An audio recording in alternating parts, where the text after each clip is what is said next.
C'est dans le port de Saint-Aubin-Sauge que s'est déroulé le championnat européen de Fireball de 1990.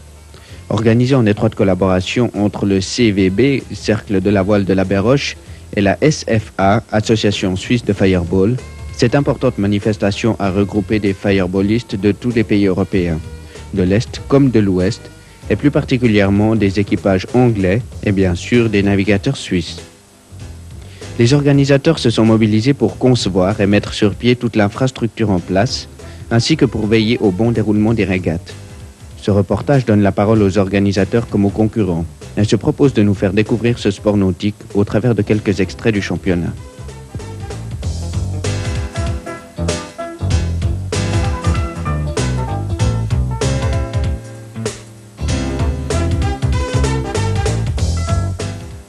Combien de temps nécessite la préparation d'une telle manifestation? Il faut bien compter 5 à 6 mois de préparation, surtout pour ce qui est réservation, infrastructure en général. Tout ce qui est sponsoring aussi est très important de s'y prendre très tôt, de façon à ce qu'on ait l'argent nécessaire pour financer cette grande opération. Concrètement, pour un Anglais qui vient concourir ce championnat de Fireball, comment ça va se dérouler? Comment cette semaine va se dérouler pour lui? Donc tout d'abord, ils ont une phase de préparation. Ils doivent d'abord faire tout ce qui est jauge, contrôle le bateau, peser, mesure des voiles, contrôler des timbrages et tout, pour voir si le bateau est bien dans les côtes et en ordre selon le type de bateau, parce que c'est un bateau qui doit être mesuré, qui doit être dans les tolérances. Et s'il ne l'est pas, il n'est pas admis au championnat. Donc d'abord, la jauge, les peser et tout. Ensuite, à ce moment-là, on part avec une régate d'entraînement. Et le premier jour, donc. Et puis ensuite, les suivants, c'est les manches officielles. Derrière moi, comme vous pouvez le remarquer, on est en train de peser le bateau. On va contrôler son poids par rapport à son poids de construction. Ensuite, on va contrôler la hauteur du franc-bord, qui est de le côté du bateau, en fait, sa largeur. Et ensuite, on pourra voir, on pèse la dérive et le gouvernail. Et tous ces éléments ensemble doivent correspondre exactement au certificat que le bateau possède. Pourriez-vous nous expliquer dans quel but est-ce que les jaugeages sont aussi stricts? En fait, c'est pour que tous les bateaux soient la même chose sur la ligne de départ. Il ne doit pas y avoir des bateaux qui soient plus légers que la norme prescrite, en fait, avec des voiles plus grandes. Il faudrait au moins, sur une ligne de départ, que tous les bateaux aient les mêmes chances de gagner. Et puis ça correspond en fait à des mesures qui ont été établies à la fabrication du bateau. Il y a des plans et ces plans doivent être respectés par tout le monde. Il ne faut pas créer des avantages.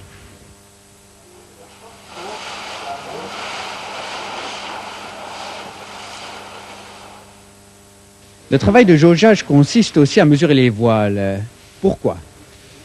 Pour contrôler si ces voiles rentrent dans les marques qui sont apposées sur le podium qui se trouve là. Et puis, elles ne doivent absolument pas dépasser. Elles peuvent être légèrement plus petites. À ce moment-là, ça sera plutôt le concurrent qui sera défavorisé. Mais en aucun cas, elles peuvent dépasser les marques. Ceci pour la même question, jamais avoir des voiles trop grandes par rapport aux mesures d'origine. Et en fin de compte, qu'est-ce qui fait la rapidité d'un bateau? Il y a déjà son poids, s'il est exactement à la jauge, donc il sera relativement rapide. Ensuite, la forme des voiles, parce que si elles ont toutes la même mesure, elles n'ont pas exactement la même forme. Et puis surtout l'équipage, parce que dans un bateau monotype comme celui-ci, c'est surtout l'équipage qui fait la différence. Donc on peut dire qu'après tous ces contrôles, il ne reste plus que les capacités de l'équipage pour réussir une bonne performance? Oui, exactement. En fait, le bateau, il compte, moi je pense, pour 30%. Le restant des pourcents, 70%, c'est surtout l'équipage qui fait la différence. On fait de la régate toute l'année. Et donc, à partir du moment où on est sélectionné pour faire les deux régates importantes qui sont le championnat d'Europe et le championnat du monde, donc on n'hésite pas à faire les déplacements. C'est un tremplin. Celui qui marche bien ici, c'est un bon test pour préparer le championnat du monde. Tous les championnats importants qui se déroulent après le championnat d'Europe. Et en fin de compte, quel est le style de navigation avec ce Fireball? C'est un dériveur, donc c'est déplacement léger. L'avantage, c'est que il y a une finesse au niveau de la tactique et de la stratégie qu'on peut appliquer sur le plan d'eau. Chaque changement de vent, etc., on peut tout de suite en profiter sur des petits dériveurs comme ça Alors que quand on fait du gros bateau, on perd beaucoup de temps dans les manœuvres, que ça vaut pas le coup forcément de profiter d'un changement de vent, parce qu'on perd trop de temps dans les manœuvres. Alors que là, on peut jouer beaucoup plus en finesse.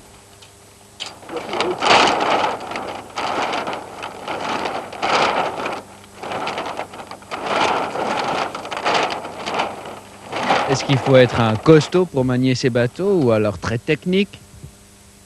Eh bien là, c'est aussi peut-être une caractéristique du bateau, c'est qu'il faut être très complet en fait. C'est un bateau qui est très technique parce que tous les réglages doivent être déterminés à, disons, 5 mm près.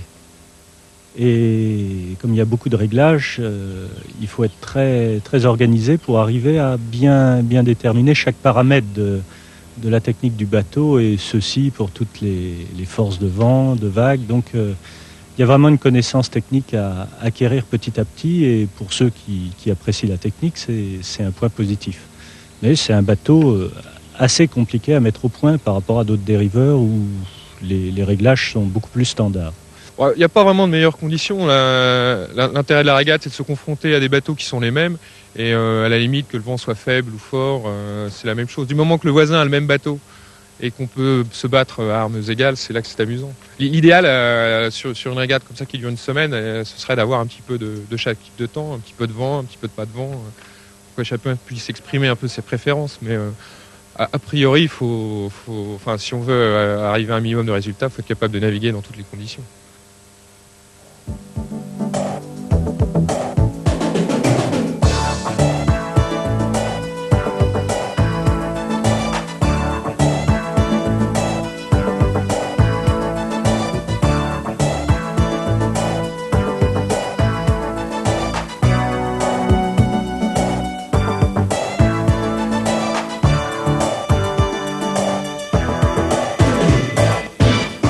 Le début du Fireball, il y a 28 ans, en 63. Le bateau a été introduit en Suisse un peu par nous et par quelques autres fanatiques. C'était un bateau, c'est encore toujours un bateau que les amateurs peuvent construire eux-mêmes et qui quand même mène à la compétition de pointe. C'est un bateau anglais? C'est un bateau c'est un bateau dont le plan est anglais, qui a été dessiné par un ingénieur qui dessinait des bateaux à moteur rapide. Ça se voit encore aujourd'hui. Et en fin de compte, à cette époque-là, comment vous est venue l'idée de construire un Fireball et pourquoi le Fireball? Et justement, le Fireball, parce qu'il était archi-moderne et il est encore resté. Et où j'ai trouvé, vous ne le croirez pas, mais dans une revue automobile française. Et là-dessus, ma femme m'a dit, ça c'est le truc à construire, et nous l'avons construit. Il était aussi lourd qu'on ne peut pas imaginer un Fireball aujourd'hui, mais c'était un Fireball. Quels étaient les matériaux? Les matériaux, c'est encore resté à grande partie la même chose, contreplaqué principalement. Aujourd'hui, c'est contreplaqué et plastique ou plastique uniquement. On trouve les trois. Dans toutes les, aussi bien pour les bateaux de pointe que pour les bateaux de promenade. Est-ce qu'on peut voir quand même une certaine évolution au travers de toute cette époque passée et actuelle? Absolument énorme. Nous, aujourd'hui, on sort par des temps où nous ne serions jamais sortis jadis. Et ce sont les professionnels pratiquement, les gens, les semi-professionnels, ceux qui étaient toujours très forts et par lesquels on aimait presque se faire battre, qui nous ont appris à naviguer de façon extrêmement efficace, comme on n'imaginait pas jadis. Et une anecdote à ce sujet, que le premier bateau que j'ai construit, avant qu'il soit terminé, il avait déjà un trou que j'y ai fait, vous ne le croirez pas, avec mon menton en tombant. Et un charpentier de mes amis a dit « mais ça, c'est pas un bateau, c'est un jouet ». Et nous avons renforcé, je crois qu'il doit facilement faire 30% de plus du poids d'un bateau d'aujourd'hui, alors qu'aujourd'hui, on fignole pour enlever les derniers 10 grammes. L'évolution, justement, on se pose toujours la question, parce qu'il y a un phénomène de mode qui se produit, qui fait que ça évolue sans cesse, mais on a plus l'impression de cycle que d'une évolution vraiment progressive, avec réellement un progrès marqué d'une évolution à l'autre. Et en fait, ces modes tournent peut-être un petit peu en rond. En fait, c'est une question que je me pose, parce qu'il est bien évident que les tissus à voile ont fait des progrès incontestables, que l'architecture des coques, bien qu'elle soit limitée dans ses dimensions avec des tolérances relativement serrées, a montré au fil des années une évolution certaine. Ah, on le reconnaît facilement. Il a déjà été traité de couvercle, de sarcophage, etc. Sa forme moderne est restée moderne. Mais il a beaucoup changé. Nous n'avions pas de trapèze, il n'y avait pas de spinnaker. On s'est mis au bout. Je crois que c'est un bon compromis entre un bateau strict où on ne peut rien changer et un bateau où on peut tellement changer que les prix deviennent complètement inabordables.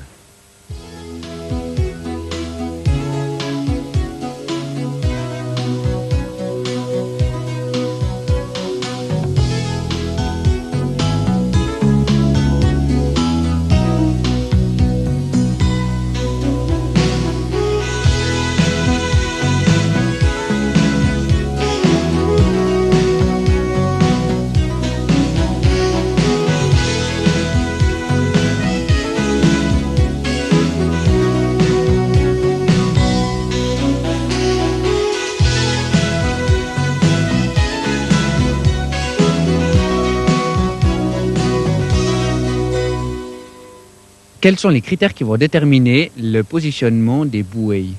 Ça dépend du vent. Le vent, la direction du vent, parce qu'on fait le départ toujours sous le vent. On prend le départ contre le vent. On fait toujours un triangle d'abord, une banane, c'est-à-dire bouée au vent et sous le vent, et ensuite encore un triangle. Donc au total, ça fait 3 tours. D'après nos mesures, ici, on a force 2, vent de 8 à 10 km, répondez. Bon, prêt, de toute façon, tu reviens, puis tu te prépares pour remorquer. En raison du manque d'air, on était obligé de déplacer le parcours parce que les airs ont tourné. Donc le vent qui était bille ce matin, qui venait de Neuchâtel, vient maintenant d'Yverdon et nous déplaçons le parcours. Alors pour faire gagner du temps à nos concurrents, on les remorque et on les amène sur la ligne de départ qui va être incessamment posée en direction d'Yverdon.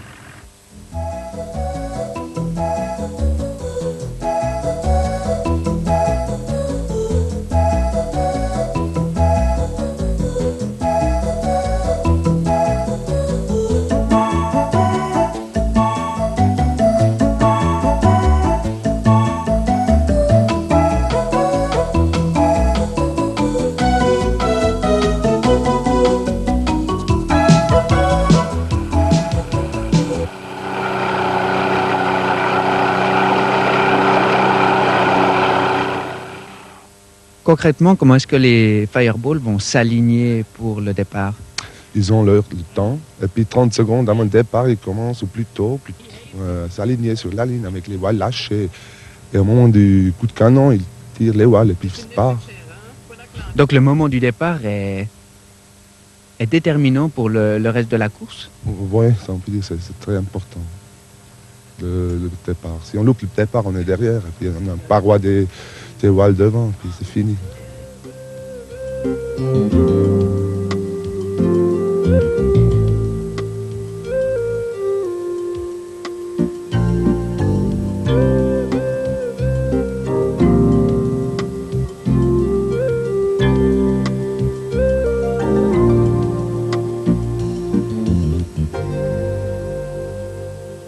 Mais comment les concurrents sont classés en fait?